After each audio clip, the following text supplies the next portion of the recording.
ਉਹ ਤੇ ਦੇਖੋ ਦੁੱਖ ਹੀ ਹੁੰਦਾ ਹੈ, ਅਸੀਂ ਦੁੱਖ ਦਾ ਇਜ਼ਹਾਰ ਹੀ ਕਰ ਸਕਦੇ ਹਾਂ ਕਿ ਪੰਜਾਬ ਦੇ ਵਿੱਚ ਔਰ ਉਹ ਲਾਹੌਰ ਦੇ ਵਿੱਚ ਕਿ ਇੱਕ ਥਿੰਕ ਫੈਸਟ ਹੋ ਰਿਹਾ। ਥਿੰਕ ਫੈਸਟ ਹੀ ਨਹੀਂ, ਅੱਗੇ LLF ਵੀ ਹੋਏਗਾ ਕੁਝ ਦਿਨਾਂ ਤੱਕ, ਫੈਜ਼ ਅਮਨ ਮੇਲਾ ਵੀ ਹੋ ਰਿਹਾ। ਉਹ ਸਾਰਿਆਂ ਦੇ ਵਿੱਚ ਇੰਝ ਹੀ ਹੋਏਗਾ ਕਿ ਕੋਈ ਇੱਕ ਸੈਸ਼ਨ ਪੰਜਾਬੀ ਦਾ ਰੱਖਿਆ ਜਾਏਗਾ, ਬਾਕੀ ਸਾਰੇ ਇੰਗਲਿਸ਼ ਦੇ ਹੋਣਗੇ। ਔਰ ਉਹਦੀ ਵਜ੍ਹਾ ਇਹ ਹੈ ਕਿ ਪਿਛਲੇ ਕਈ ਸਾਲਾਂ ਤੋਂ 30-40 ਸਾਲਾਂ ਤੋਂ ਜਿਹੜੀ ਅਸੀਂ ਬੱਚਿਆਂ 'ਤੇ ਇਨਵੈਸਟਮੈਂਟ ਕੀਤੀ ਅੰਗਰੇਜ਼ੀ ਦੀ, ਹੁਣ ਉਹਨੂੰ ਅਸੀਂ ਵੇਖਣਾ ਚਾਹ ਰਹੇ ਹਾਂ ਨਾ ਕਿ ਹੁਣ ਕੀ ਅਸੀਂ ਉਹ ਕਰਦੇ ਰਹੇ, ਹੁਣ ਉਹਦਾ ਰਿਜ਼ਲਟ ਵੇਖਣਾ ਚਾਹ ਰਹੇ ਹਾਂ ਕਿ ਸਾਡੇ ਬੱਚਿਆਂ ਨੂੰ ਕਿੰਨੀ ਅੰਗਰੇਜ਼ੀ ਆਉਂਦੀ ਹੈ, ਅਤੇ ਉਹਦੇ ਵਾਸਤੇ ਅਸੀਂ ਫੈਸਟੀਵਲ ਕਰਵਾ ਰਹੇ। ਮੈਨੂੰ ਇਹ ਲਿਖਦਿਆਂ ਇਹ ਵੀ ਅਹਿਸਾਸ ਹੋਇਆ ਕਿ ਕਿਉਂ ਅਸੀਂ ਇੰਝ ਦੇ ਨਾਵਲ ਜਾਂ ਇੰਦੀਆਂ ਕਹਾਣੀਆਂ ਕਿਉਂ ਨਹੀਂ ਲਿਖ ਪਾਉਂਦੇ। ਉਹਦੀ ਵਜ੍ਹਾ ਇਹ ਵੇ ਕਿ ਦੇਖੋ ਅਸੀਂ ਕੁਝ ਵੀ ਉਸ ਬਿਮਾਰੀ ਦੇ ਵਿੱਚ ਅਸੀਂ ਕੁਝ ਕਰ ਨਹੀਂ ਸਕਦੇ। ਅਸੀਂ ਬਸ ਇੰਤਜ਼ਾਰ ਕਰ ਸਕਦੇ ਹਾਂ ਕਿ ਵੈਕਸੀਨ ਪਹਿਲਾਂ ਚਾਈਨਾ ਬਣਾਏਗਾ ਕਿ ਅਮਰੀਕਾ ਬਣਾਵਾਂ।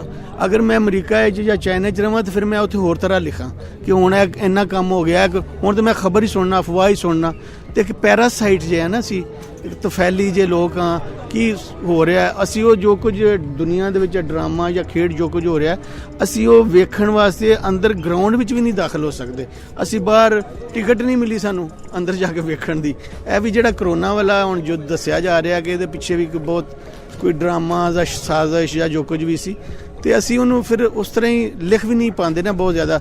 ਉਸੇ ਵਾਸਤੇ ਮੈਨੂੰ ਬਹੁਤ ਕੁਝ ਮਟੀਰੀਅਲ ਜਿਹੜਾ ਹੈ ਖਬਰਾਂ ਦੀ ਸ਼ਕਲ ਦੇ ਵਿੱਚ ਜਾਂ ਬਾਹਰ ਦੇ ਲਿਟਰੇਚਰ ਦੇ ਵਿੱਚੋਂ ਬਹੁਤ ਸਾਰੀਆਂ ਚੀਜ਼ਾਂ ਲੈ ਕੇ ਲਿਖਣਾ ਪਿਆ। ਲਾਹੌਰ ਦੀ ਆਪਣੀ ਤਾਰੀਖ ਜਿਹੜੀ ਹੈ 2000 ਸਾਲ ਪੁਰਾਣੀ ਹੈ, ਅਤੇ ਕੀ ਵਜ੍ਹਾ ਹੈ ਕਿ ਅਸੀਂ ਇਸ ਇਲਾਕੇ ਦੀ ਜ਼ੁਬਾਨ ਨੂੰ, ਇਸ ਇਲਾਕੇ ਦਾ ਜਿਹੜਾ ਕਲਚਰ ਹੈ, ਰਹਿਤਲ ਹੈ, ਉਹਨੂੰ ਅਸੀਂ ਓਨ ਨਹੀਂ ਕਰਦੇ। ਇਹ ਜਿਹੜੀ ਸਾਡੀ ਐਲੀਨੇਸ਼ਨ ਹੈ, ਜਿਹੜਾ ਸਾਡਾ ਵਿਜੋਗ ਹੈ, ਇਹ ਤਕਰੀਬਨ 1849 ਅਨੈਕਸੇਸ਼ਨ ਆਫ ਪੰਜਾਬ ਤੋਂ ਸ਼ੁਰੂ ਹੋਇਆ। ਪੌਣੇ 200 ਸਾਲ ਹੋ ਗਏ ਨੇ ਅਸੀਂ ਇਸ ਐਲੀਨੇਸ਼ਨ 'ਚ, ਇਸ ਵਿਜੋਗ ਦੇ ਵਿੱਚ ਰਹਿ ਰਹੇ ਹਾਂ। ਅਤੇ ਮੈਂ ਜਿਹੜਾ ਹੈ ਇਸ ਚੀਜ਼ ਨੂੰ ਸ਼ਦੀਦ ਸਾਡੀ ਜਿਹੜੀ ਹੈ ਮੰਗ ਹੈ, ਖਾਸ ਤੌਰ 'ਤੇ ਰਿਆਸਤ ਤੋਂ, ਕਿ ਰਿਆਸਤ ਜਿਹੜਾ ਹੈ ਉਹਦੇ ਵਿੱਚ ਸਾਡੀ ਸਪੇਸ ਬਣਾਏ। ਸਾਡੀ ਕੋਈ ਸਪੇਸ ਨਹੀਂ ਹੈ। ਅਸੀਂ 12 ਕਰੋੜ ਆਵਾਮ ਗੂੰਗੇ ਤੇ ਬੋਲੇ ਹਾਂ, ਸਾਡੀ ਕੋਈ ਜ਼ੁਬਾਨ ਨਹੀਂ ਹੈ।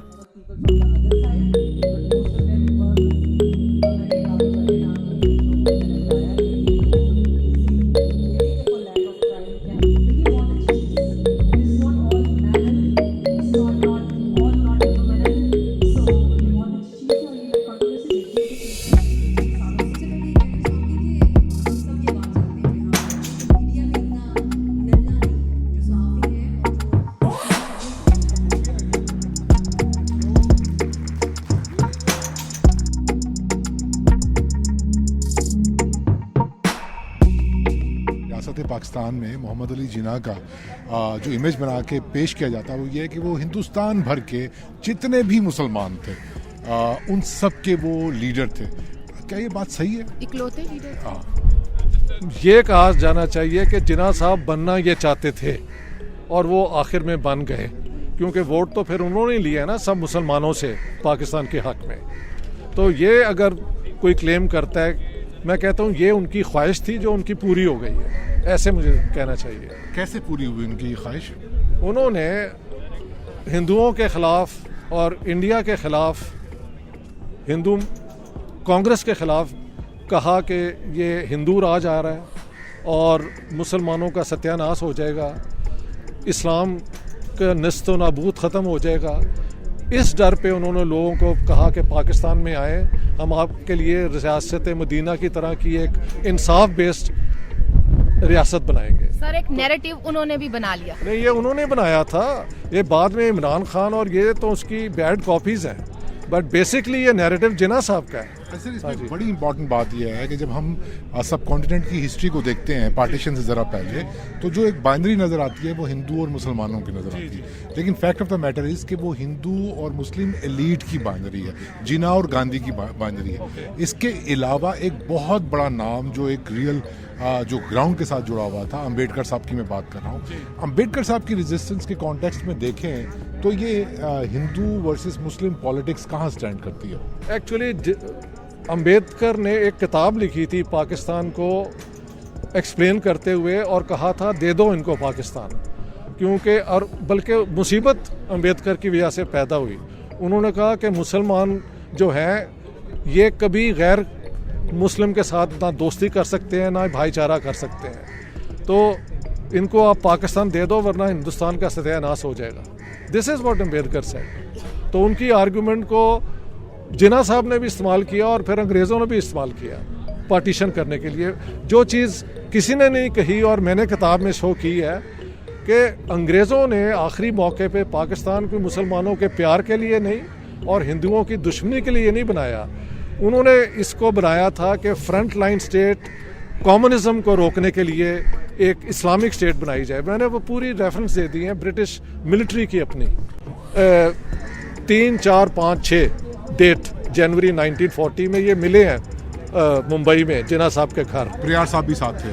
हाँ जी, परियार साहब भी साथ थे. परियार के 3 थे और वहाँ पे ये सोच थी कि इसके बाद एक ऐसी पार्टी बनेगी जो नेशनल पूरी इंडियन लेवल पार्टी होगी, मुसलमानों की, दलित्स की और द्राविडियन साउथ इंडिया की.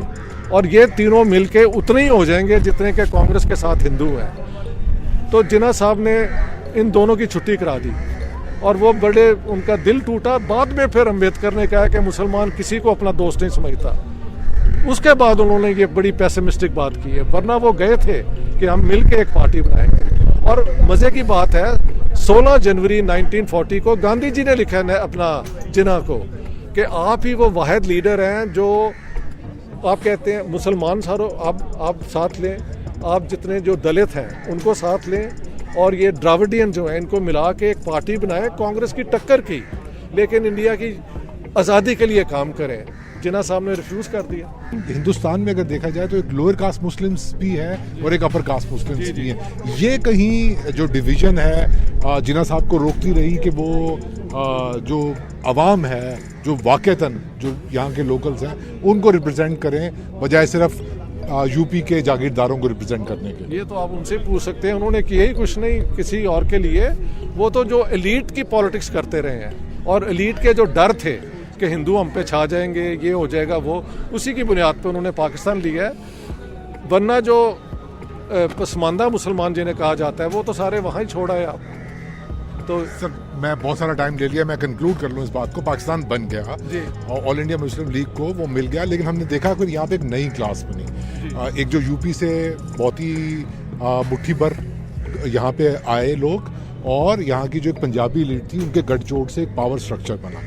उसने इस नैरेटिव को पाकिस्तान बनने के बावजूद भी रियासत मदीना आप कह रहे हैं, एंटी इंडिया आप कह लें, पॉपुलिज्म कह लें, रिलीजियस नेशनलिज्म के नैरेटिव को 75 सालों से चलाया होगा.